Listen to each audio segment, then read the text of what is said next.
centro-oeste de Minas. Nós estamos a 200 quilômetros de Belo Horizonte, uma cidade bem pequena. Sou pastor lá já há alguns anos.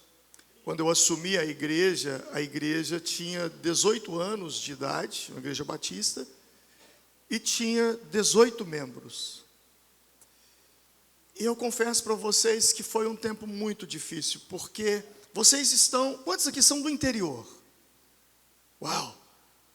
Tem uma ótima notícia e bíblica. A Bíblia diz que os rios fluirão do... Amém! E foi um tempo muito difícil, porque no interior, a perseguição, ela é mais ferrenha. Para te falar a verdade, eu perdi as contas de quantas vezes eu compareci em delegacia. Eu perdi as contas de quantas vezes eu fui em fórum. Vocês imaginarem, perturbação da ordem pública, perturbação do sossego, som. Um dia eu orei e falei, Senhor, eu não suporto isso mais. Meus filhos estão crescendo. E fica muito ruim, a cidade é pequena. Eu estou com vergonha de tudo isso. Sabe o que Deus fez? O Senhor me abençoou tanto, que a esposa do juiz foi para a igreja. O promotor foi no encontro com Deus. O comandante da PM virou líder de célula. E o delegado, pastor da igreja.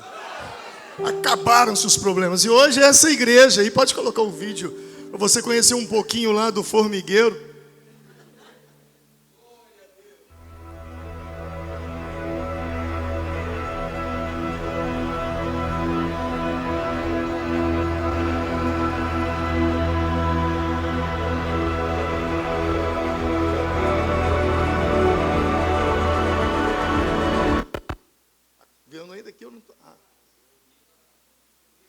Formiga sumiu aí, tão pequeno que era.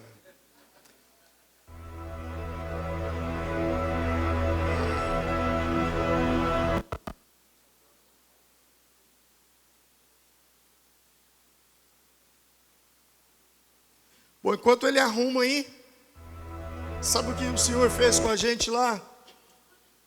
Deus começou a nos entregar a cidade, nos entregou a liderança. E nós que estávamos com 18 anos e 18 membros, de repente nós fomos para 200, batizamos 300, batizamos 500, batizamos 1.000, batizamos 2.000, batizamos 3.000, batizamos 4.000, batizamos mais de 5.000 pessoas naquela pequena cidade.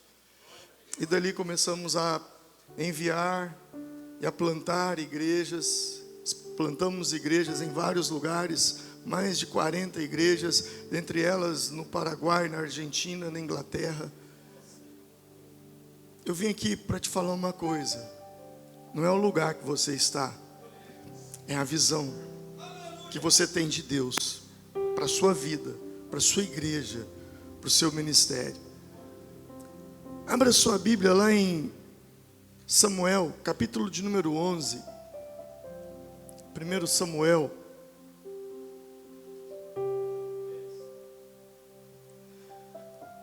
O texto diz assim, o verso 1. O amonita Naás avançou contra a cidade de Jabes de Gileade e a cercou. E os homens de Jabes lhe disseram, faça um tratado conosco e nos sujeitaremos a você. Contudo, Naás, o amonita, respondeu, eu só farei um tratado com vocês sob a condição de que eu arranque o olho direito de cada um de vocês, e assim humilhe todo o Israel. E as autoridades de Jabes lhe disseram, dê-nos 7 dias para que possamos enviar mensageiros a todo Israel. Se ninguém vier nos socorrer, então nós nos renderemos a ti. Uma das coisas mais importantes para que nós possamos levar a igreja a avançar, a romper, mesmo porque eu não entendo quando muitos crentes dizem, olha, está havendo um ataque contra a igreja. eu não consigo entender isso, porque na minha Bíblia está escrito que não é a igreja que sofre ataque. Pelo contrário, as portas do inferno não prevalecerão contra a igreja. Então é a igreja que avança, é a igreja que caminha, é a igreja que rompe. Mas para que isso aconteça e para que nós consigamos levar os nossos crentes a se envolver, a evangelizar, a trabalhar, nós precisamos ter clareza na visão. Essa palavra, eu sou apaixonado por ela, porque Paulo, quando ele estava diante de um julgamento, ele diz ao rei Agripa, ele diz: rei, eu não fui desobediente à visão celestial, eu não fui. E se tem uma coisa que o inimigo quer contra nós, para nos deter, para nos parar, é roubar a visão que Deus tem dado a cada um de nós. O texto de Samuel nos diz que tão logo Saul, ele assume o trono como rei, instala-se uma crise. Jabes de Gileade é sitiada e há uma proposta do general para com aquele povo. Ele disse: eu faço aliança com vocês sob uma condição, que se arranque o olho direito de cada homem. Arrancar o olho direito é algo terrível.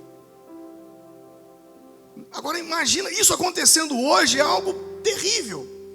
Porque com todo o avanço na tecnologia, na ciência, nós sabemos que fazer uma cirurgia no olho não é uma coisa simples. Agora imagina arrancar um olho naquela época. Mas além da crueldade, havia uma mensagem por detrás disso. Flávio Joséfo, ele diz que quando os soldados saíam para a guerra, eles levavam uma espada, uma lança, eles levavam um escudo, e eles se escondiam por detrás do escudo e deixavam o olho direito de fora do escudo, porque o olho direito era o olho da mira. Então quando ele diz para arrancar o olho direito, ele sabia o que ele estava dizendo. Era para que se arrancasse o olho da mira. E a partir do momento que eles não tivessem mais o olho direito, que eles não tivessem mais como mirar, eles não poderiam mais avançar. Então eles simplesmente lutariam para sobrevivência. E essa é a estratégia do nosso inimigo. É que nós percamos a visão, porque quando você perde a visão, você para de avançar, você para de romper. E você então começa a lutar para sobreviver. E isso tem nome: mediocridade. É viver na média. E Deus não nos chamou para isso. Perder a visão é algo terrível. Porque quem não tem visão não vive, sobrevive. Quem não tem visão não tem futuro. E quem não tem futuro sempre volta ao passado para sobreviver. Eu vou repetir: quem não tem visão não tem futuro. E quem não tem futuro sempre volta ao passado para sobreviver. Quando Jesus encontrou-se com Pedro, Jesus deu-lhe uma visão: a partir de hoje será pescador de homens, de almas. Pedro abandona as redes e passa a seguir a Cristo. Ele passa a seguir uma visão. Ele deixou as redes e ele caminhou com Jesus por um tempo. Mas um dia ele negou a Jesus. Ele perdeu a visão. Jesus foi preso, Jesus foi condenado, crucificado, Jesus morreu, Jesus ressuscitou. E Jesus apareceu a Pedro. E o que Pedro estava fazendo? Você se lembra? O que Pedro estava fazendo? O que Pedro estava fazendo? Por quê? Porque quem não tem visão não tem futuro. Quem não tem futuro sempre volta ao passado. E nós precisamos ter clareza com relação a isso. Clareza com relação à visão que Deus tem dado para você. Eu estava, há algum tempo atrás, falando para os pastores da Lagoinha, em Belo Horizonte, e fizeram tinha mais de 300 pastores. Eu me lembro que estava o Weibe também, estava eu, o Weibe e o pastor Márcio, e nos colocaram numa roda e começaram a fazer perguntas. E um pastor fez uma pergunta para mim: Alvin, você falou só coisa boa, conte-nos para nós um problema da sua igreja. Eu falei, tudo bem, então eu vou falar o maior problema da minha igreja. O maior problema da minha igreja sou eu. Porque quando eu perco a visão, todo mundo perde atrás de mim. Quando eu perco o foco, todo mundo perde o foco atrás de mim. Então eu preciso me policiar. Eu preciso o tempo todo estar me abastecendo para que a paixão dentro de mim não se apague. Quem não tem visão não tem futuro, e quem não tem futuro sempre volta ao passado para sobreviver. A visão, ela é tão poderosa quanto a unção. Nós vemos muitas pessoas, olha, Deus me dá unção, Deus me dá poder, Deus, tudo bem. Mas a visão, ela é tão poderosa quanto a unção. Quando Sansão, você se lembra dessa passagem lá em Juízes? Quando ele foi capturado, eles cortaram o cabelo de Sansão. O cabelo de Sansão foi cortado. E quando ele foi capturado, a primeira coisa que os filisteus fizeram com ele, você se lembra? O que foi? Arrancaram os olhos. Sansão ficou cego. O tempo passou, o cabelo voltou a crescer. E com o cabelo crescendo, a unção voltou. E um dia os filisteus estavam reunidos no templo de Dagom, e Sansão faz uma oração e diz: Deus, faz mais uma vez. E ele pediu para que eles o levassem as colunas do templo. E ele faz essa oração, e a unção vem, e ele derruba as colunas, o prédio desaba. E a Bíblia diz que Sansão matou mais gente na sua morte do que em vida, porque unção sem visão mata. Eu tenho visto muitos líderes que têm muita unção, mas estão morrendo porque não têm visão. E essa questão de unção e visão, nesse paralelo, faz parte disso que o pastor Jeremias acabou de falar. Eles têm unção, mas eles não têm a visão. E quando passam por dificuldades de situação, falta visão. Pensam que a unção vai resolver, e não resolve. Unção não pode se divorciar de visão. A visão, ela precisa ser clara.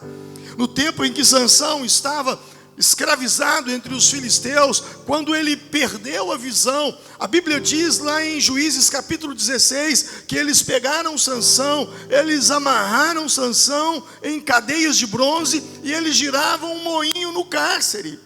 Ele rodava, ele tinha força, ele movimentava o moinho, mas ele não saía do lugar. Ele tinha força, mas ele não saía do lugar. É o que acontece quando você tem unção, mas você não tem visão. Você tem força, mas você não sai do lugar. Você patina. Porque uma coisa eu e você precisamos entender: a visão de Deus não muda, mas as ferramentas da visão mudam. Nós estamos vivendo num tempo de muita mudança. A visão é a mesma. Os campos estão brancos. Jesus disse: ide, pregai o evangelho.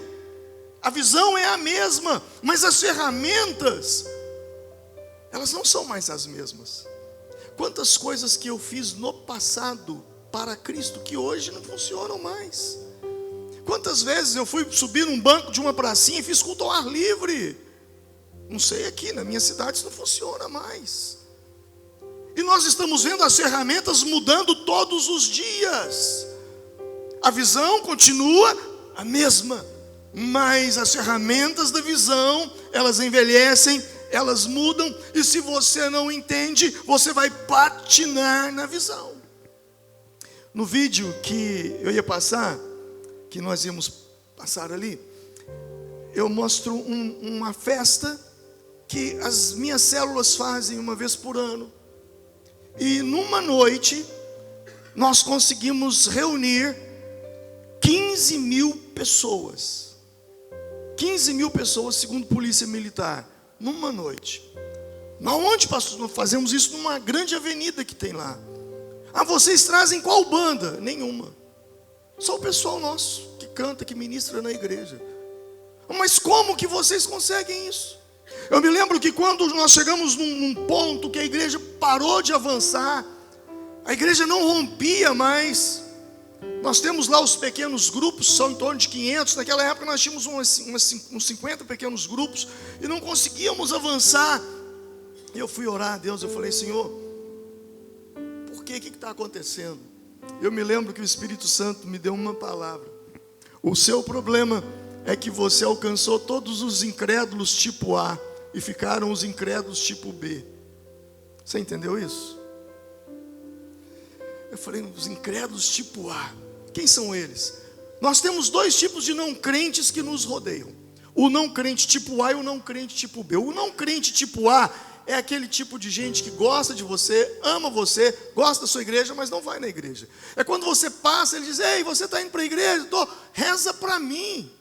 Tem como você conversar com o pastor lá para ele vir aqui fazer uma bendição na minha casa? Você conhece gente assim? Eles são simpáticos à igreja, mas existe o tipo B. Ele gosta de você, é seu amigo, mas é o seguinte: não fala de religião comigo que a gente briga agora. Se você ligar para ele, você: olha, eu preciso que você vá ao sul do Brasil comigo agora. Ele para o que ele estiver fazendo, ele coloca o carro dele à disposição, porque é seu amigo. Lá em Minas a gente diz: é pau para toda obra. Mas tem um detalhe: não fala de religião, porque a gente perde amizade agora. Você conhece gente assim? Então eu entendi que só sobraram essas pessoas. Então eu fui buscar o Senhor e eu disse: Deus, o que eu faço? Eu entendi que as nossas ferramentas estavam velhas, já não estavam funcionando para aquele tipo de público. E o Senhor colocou no meu coração de fazer uma festa, chamada Festa dos Estados. E aí, cada supervisão de célula assumiu um estado brasileiro, vestiu tipicamente, fez comida típica. Nós fomos para a praça, juntamos quase 2.000 pessoas. No outro ano, 4.000, 6.000, 8.000, mais de 15.000 pessoas passam por aquela festa. É a festa da cidade. Entrou para o calendário da cidade. Aí alguém me perguntou: e aí, você prega uma mensagem poderosa? Eu falei: não tem pregação. Mas como? Não tem pregação. Então o que tem? Eu falei: tem comida. Porque comida é a ferramenta de evangelismo mais poderosa que eu conheço. E bíblica. Porque a primeira encrenca que aconteceu na Bíblia foi lá em Gênesis, por causa de comida. Não comerás da árvore que está no meio do jardim. E quando acaba tudo lá em Apocalipse, termina com o quê? Comida, as bodas do cordeiro. Então comida é bíblico. Então nós fazemos comida capixaba. Não conseguimos fazer a muqueca capixaba. Onde a gente chega? Fazemos comida baiana, fazemos comida nordestina, todo tipo de comida. E quando o pessoal vai nas tendas, o sorrisão, o abraço, o carinho, é que começa a transformar incrédulo tipo B em incrédulo tipo A. Entenderam? Eles deixam de ser antipáticos à igreja e se tornam simpáticos. Poxa, mas eu não sabia que era assim. Eu não imaginava que era dessa forma. E no final da festa ainda pega a arrecadação e doa para alguma entidade. Eu gosto muito de fazer esse tipo de doação para as católicas, porque causa um impacto maior. Igreja Batista faz doação para... E sabe de uma coisa? 1 hora depois dessa festa, com mais de 15.000 pessoas na rua, você não acha um papel de bala jogado no chão. O testemunho. Essa é a ferramenta de evangelismo. Poderosa. Quando eu tenho visão, quando eu tenho clareza na visão que Deus tem dado para mim, eu mudo o meu olhar. Em Abacuque, no capítulo 1, nos versos 2 e 3, o profeta começa gritando injustiça. E quem grita injustiça geralmente está reclamando, está murmurando, está lamuriando. E era tanta reclamação de Abacuque que Deus resolve dar um cala-boca no profeta. E Deus diz a ele: eu vou fazer algo tão grande que você não vai acreditar quando te contarem. No verso 5 Deus fala isso com ele. Então ele entende o que está acontecendo e ele se tranca na torre. Abacuque capítulo 2, verso 1, ele fala: por-me-ei na minha torre de vigia, colocar-me-ei sobre a fortaleza e vigiarei para ver o que Deus me dirá e que resposta eu terei à minha queixa. Então Deus leva o profeta a uma transformação em seu olhar. E ele tem uma resposta. E ele diz: tenho ouvido, ó Senhor, as tuas declarações, e sinto-me alarmado. Aviva a tua obra, ó Senhor, no decorrer dos anos, e no decurso dos anos, faze-a conhecida na tua ira, lembra-te da misericórdia.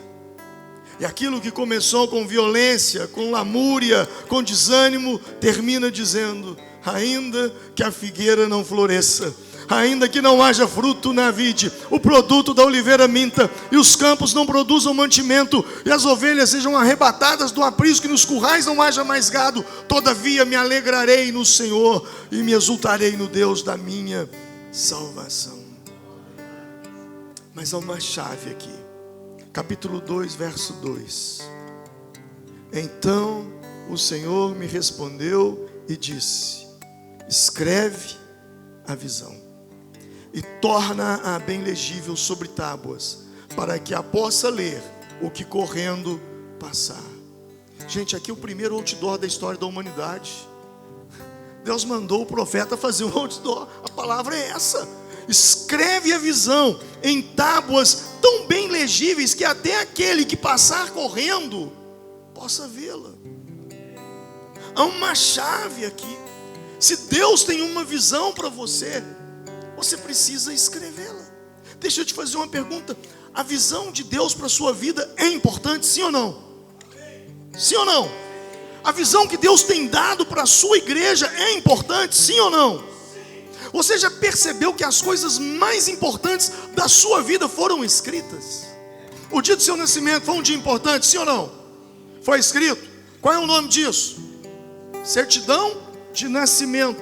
Se você comprou uma casa, isso foi um dia importante, sim ou não? Foi escrito. Qual é o nome disso? Escritura. Você se casou, foi um dia importante, sim ou não? Foi escrito. Qual é o nome disso? Certidão de casamento. O dia da sua morte será um dia importante, sim ou não? O dia mais importante da sua vida, você vai encontrar com o seu Senhor. Será escrito? Sim ou não? O nome disso? Certidão de óbito. Eu volto a te perguntar: a visão de Deus para você, ela é importante? Sim ou não? E você já a escreveu? Porque se você ainda não escreveu, ela não é tão importante para você. Se a sua visão não é registrada, ela não é importante para você. Ela precisa ser escrita. Quando a visão ela está na mente, ela não passa de um sonho, mas quando você a coloca no papel, você a transforma numa visão. Sabe de uma coisa? Você já se deu conta que quando você vai num lugar que você não conhece, a volta é mais rápida do que a ida? Ou isso só acontece comigo? Sim ou não? Vai lá em Formiga, você vai falar: meu Deus, onde é que é isso? A volta é mais rápida. Por quê? Por que a volta sempre é mais rápida? Se o caminho é o mesmo, se o percurso é o mesmo, se a quilometragem é a mesma, e se o tempo gasto foi o mesmo, por que você tem essa sensação? Porque agora você conhece o caminho. Quando você escreve a visão, você elimina a ansiedade. Tem muita gente que às vezes, quantas pessoas querem fazer algo na igreja, querem ser útil na igreja, mas não sabem como. Por quê? Porque eles não têm clareza da visão da igreja. Sem falar que a visão da igreja, ela te protege. A igreja, a visão, uma igreja que tem clareza na visão, é como um ônibus. Ninguém pega o primeiro ônibus que aparece na frente. Você olha para onde aquele ônibus está indo, porque não existe nada pior do que pegar um ônibus errado e no meio do caminho você descobrir que não era aquele caminho que você queria ir. Você vai gerar um problema para você, para o motorista e para os demais passageiros. É o que acontece com pessoas que entram em o nosso meio sem ter clareza da visão, daquilo que Deus tem nos dado como igreja. Eu me lembro de um dia que uma senhora, eu estava entrando no prédio da igreja, quando me deparei com uma senhora, e ela disse: pastor, paz do Senhor. Eu: paz do Senhor, irmã. Pastor, eu estou vindo de outro ministério, e eu quero saber do senhor o seguinte: se eu presto ou se eu não presto para essa igreja, porque eu não posso ficar parada. Eu falei, ah é? Então faz favor, vem cá. Aí eu tinha um mapa grande numa parede da igreja, e com várias engrenagens, mostrando cada passo que nós esperamos que cada membro dê, o caminho. E aí eu fui falando para ela, olha aqui, olha, a senhora vai aceitar, a senhora já aceitou Jesus? Já, então a senhora já passou por esse aqui. A senhora já foi batizada? Já, então a senhora já passou por esse aqui. E fui mostrando para ela. Quando terminei, eu falei, e aí, a senhora viu? Vi. Agora eu tenho para dizer o seguinte, se a senhora entrar por aqui, a senhora presta para essa igreja. Se a senhora não entrar, a senhora não presta. Eu nunca mais vi essa mulher na minha vida. Era um problema a menos que eu tive. Você precisa ter clareza na visão, naquilo que Deus tem compartilhado, naquilo que Deus tem ministrado para você. Você precisa ter essa clareza. Porque quando você tem essa clareza na visão, a visão, ela vai te libertar de bloqueios mentais. A clareza na visão, ela vai quebrar bloqueios mentais. Nós estamos vivendo dias que recebemos informações negativas o tempo todo. E o problema não é a informação negativa que eu recebo, mas é o que eu faço com aquela informação que eu recebi. Neemias estava no palácio, copeiro do rei, vida tranquila, mediante os seus irmãos que estavam no exílio, ele estava tranquilo. E de repente vem Anani, seu irmão, e ele pergunta, como é que está Jerusalém? Como é que estão os judeus que lá ficaram? E Anani dá uma mensagem triste, olha, está tudo destruído, os muros estão destruídos, o templo está derrubado, as famílias estão empobrecidas, estão passando por dificuldade. Quando Neemias, ele ouve aquilo, o que ele faz? Ele entra em crise, ele entra em oração, ele leva a crise para Deus, ele começa a orar, ele começa a buscar a Deus sobre aquela informação. E ele já pensa, é impossível reconstruir Jerusalém. Irmãos, reconstruir os muros de Jerusalém era praticamente uma missão impossível.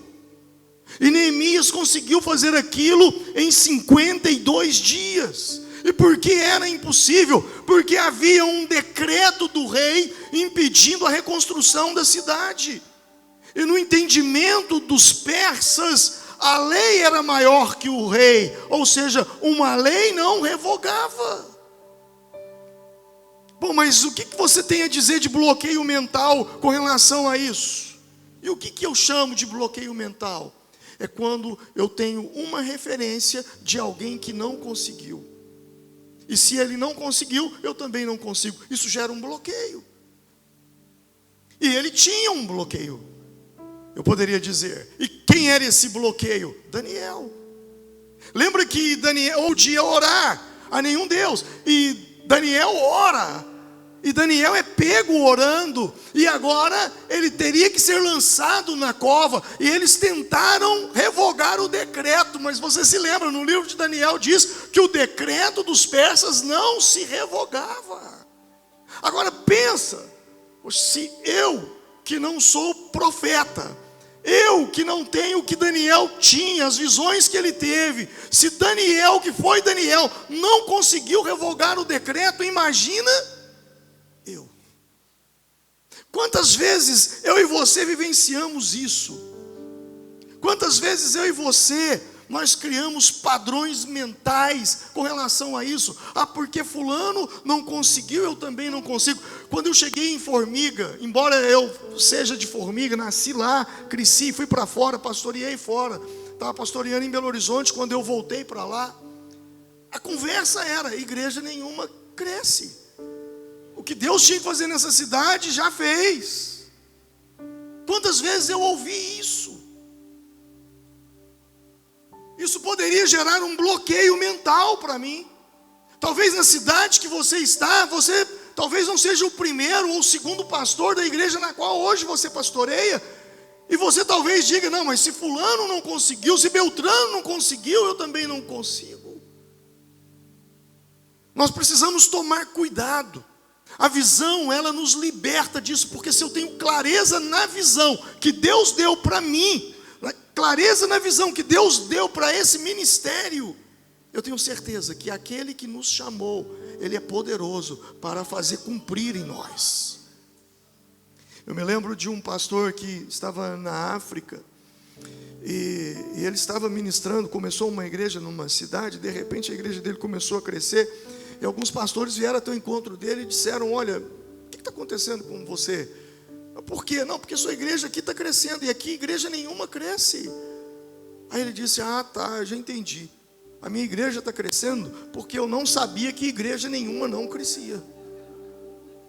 Porque se eu soubesse, talvez, eu teria acreditado nisso. Então são esses bloqueios mentais que muitas vezes surgem.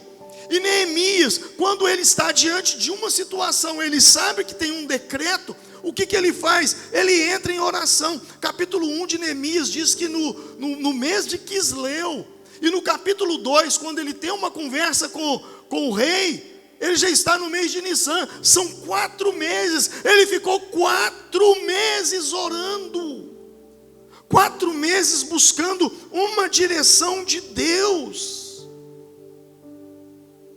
E como Deus deu uma palavra, Deus deu uma visão, Deus também deu uma estratégia para ele.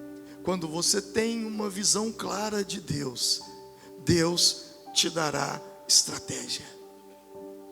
Eu me lembro quando nós tínhamos e temos ainda uma comunidade terapêutica. Eu tinha fundado essa comunidade terapêutica na cidade, e um dia me veio ao coração de conversar com o juiz. Falei: vou procurar o juiz, porque quem sabe ele destina recursos da vara criminal para a comunidade terapêutica. Vai ser uma boa, a gente precisa de recurso, e quem sabe ele faz isso. E principalmente essas penas que são transformadas em multas. E marquei uma audiência com o juiz. No dia da audiência eu entrei em jejum. Fui para o jejum, orei. 2 horas era a audiência, 1 hora a secretária me liga e diz: pastor, boa tarde, boa tarde. O senhor tinha uma reunião com o juiz hoje, uma audiência? Eu falei: eu tenho. Não, o senhor tinha, ele desmarcou, ele não vai poder te atender. Eu falei: mesmo? Sério? Não, não vai. Eu me abati com aquilo, ao invés de me contentar, como disse o pastor Jeremias mais cedo, eu me abati com aquilo e fui para o prédio da igreja. E chegando lá, um dos pastores falou assim comigo: nós somos uma equipe de 10 pastores. Nós somos 7 prédios, mas no prédio central nós somos 10. E eu conversando com um deles, ele disse: olha, tem uma senhora, ela te ama tanto, e ela está na UTI, ela está nas últimas.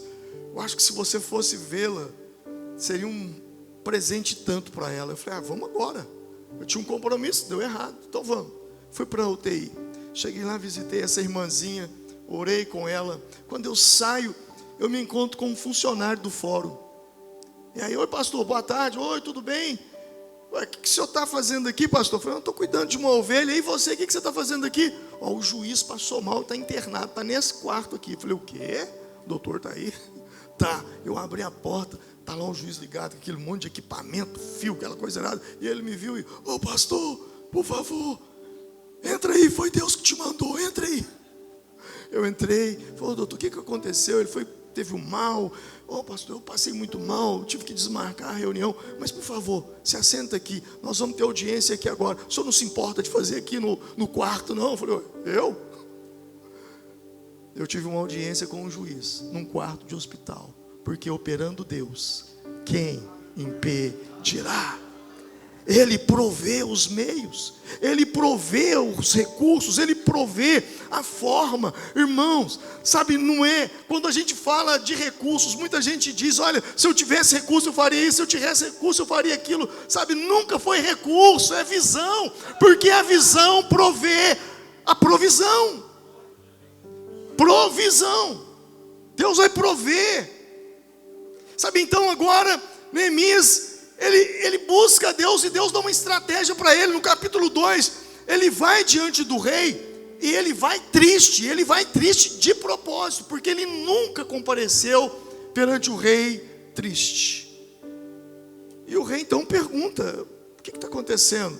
Por que você está triste? E sabe qual foi a resposta dele?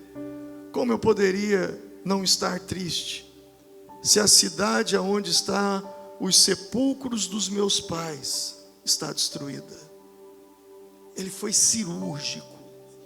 Ele não falou: olha, eu estou triste porque Jerusalém. Não, mesmo porque haviam cartas chamando Jerusalém de uma cidade má. Ele não fala: não, porque o templo do meu Deus está destruído. Não, mas ele mexe num ponto sensível do rei persa: a cidade do sepulcro dos meus pais. Sabe, ele mexe com Artaxerxes naquele momento.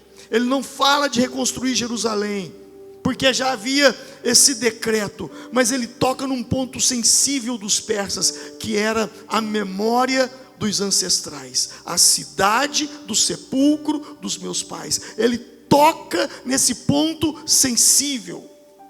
E os persas, eles tinham um profundo respeito pelos mortos. Naquele momento o rei diz: tudo bem, você pode ir, o que você precisa? Deus deu a estratégia para ele. E ele conseguiu fazer isso em 52 dias. Por quê? Porque a visão é simples. O que Deus tem para mim, o que Deus tem para você, é coisa simples. Às vezes as pessoas veem pastores de todos os lados, eles vão a formiga, chegam lá, eles pensam que vão ver uma coisa, eles veem coisa simples. Porque é simples. O nosso maior erro é não conseguir ver que Deus está usando as coisas que estão à nossa frente para nós cumprirmos a nossa missão. Nós jamais obteremos sucesso no processo se nós não aceitarmos o lugar onde Deus nos colocou, pois este é o único lugar em que Ele trabalhará em nós.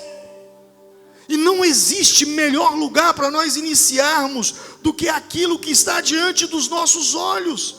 Quando Neemias recebeu essa palavra de Deus, quando Neemias recebeu essa visão de Deus, e ele vai para a reconstrução dos muros de Jerusalém, ele conseguiu um feito extraordinário. Foi 52 dias. E sabe qual foi a estratégia que ele usou? Eu olho e falo: Deus, eu não estou acreditando que eu estou lendo isso. Neemias capítulo 3, verso 28. Olha só: os reparos acima da porta dos cavalos foram realizados pelos sacerdotes. Cada um consertou o trecho do muro em frente de sua própria casa. Repete comigo: cada um consertou o trecho do muro em frente de sua própria casa. Ponto. Cada um reconstrui em frente à sua própria casa. Acabou. O muro foi reconstruído. Simples. Cada um faz a sua parte. Sabe, se Deus me chamou para fazer, eu não tenho que me comparar com o outro que está fazendo coisas. Não, eu tenho que fazer a minha parte. E se cada um faz a sua parte, é o reino de Deus que avança, é o reino de Deus que cresce. Então faça a parte que Deus te chamou para fazer, e é o muro que está em frente da sua casa. Amém? Aleluia. Em outras palavras, é como se a Bíblia estivesse dizendo: abra a porta de sua casa, olhe para o muro à sua frente e reconstrua. E cada um reconstruiu o muro que estava à sua frente. E o muro foi reconstruído. A visão é simples. Muito simples. E eu termino lendo Gênesis capítulo 13, versos 14 e 15. Quando Abraão e Ló estavam se separando, você conhece essa passagem, que houve contenda entre pastores de Abraão e os pastores de Ló. E o texto diz que Ló se apartou dele. Levanta agora os teus olhos e olha, desde o lugar aonde estás, para a banda do norte e do sul, e do oriente e do ocidente, porque toda essa terra que vês, hei de dar a ti e a tua semente para sempre. Repete comigo: porque toda essa terra que vês, hei de dar a ti. Vamos nos colocar em pé nesse momento. Aleluia, glória a Deus. Vamos repetir para a gente não esquecer. Porque toda essa terra que vês, hei de dar a ti. Porque toda essa terra que vês, diga com voz forte, irmão. Porque toda essa terra que vê, hei de dar a ti. Sabe o que Deus estava falando para Abraão? O que você vê, você ganha. O que você não vê, você não ganha. Então feche os seus olhos e comece a ver agora. Feche os seus olhos e comece a ver. Porque toda essa terra que vês, hei de dar a ti. Porque toda essa terra que vês, hei de dar a ti. A Bíblia diz: pede-me e te darei as nações por herança, e te darei os confins da terra por tua possessão. Senhor, Pai, aqui estamos, ó Deus, homens e mulheres que te amam, que te servem. Senhor, tu sabes o desejo do nosso coração. Tu sabes, ó Pai, a ânsia do nosso coração, a vontade de ver as cidades salvas, de ver o povo salvo, de ver uma multidão louvando, adorando o teu nome. Senhor, tu tem nos colocado em lugares, ó Deus, estratégicos. Pai, nós oramos agora, ó Deus, para cada lugar aonde nós estamos plantados, porque ali é aonde está a brecha do muro que o Senhor quer que nós construamos. Senhor, traz clareza sobre isso. Traz clareza, levanta homens, levanta mulheres. Ó Deus, como Neemias, dai-nos a mesma graça que o Senhor deu a Neemias. Ó Pai, dai-nos essa graça para que possamos reconstruir o muro no qual o Senhor tem colocado diante de nós. Não importa se é uma cidade com milhões de habitantes, não importa se é um vilarejo, ó Deus, com dezenas de famílias.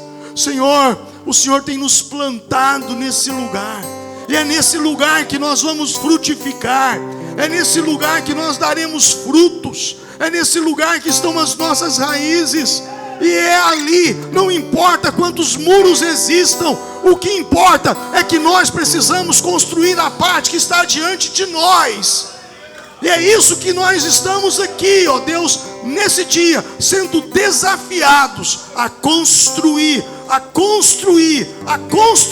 erguer, a levantar essa parte, ó Deus, desse muro.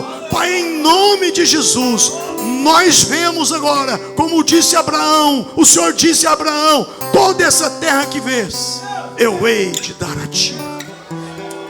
Amém, amém, glória a Deus.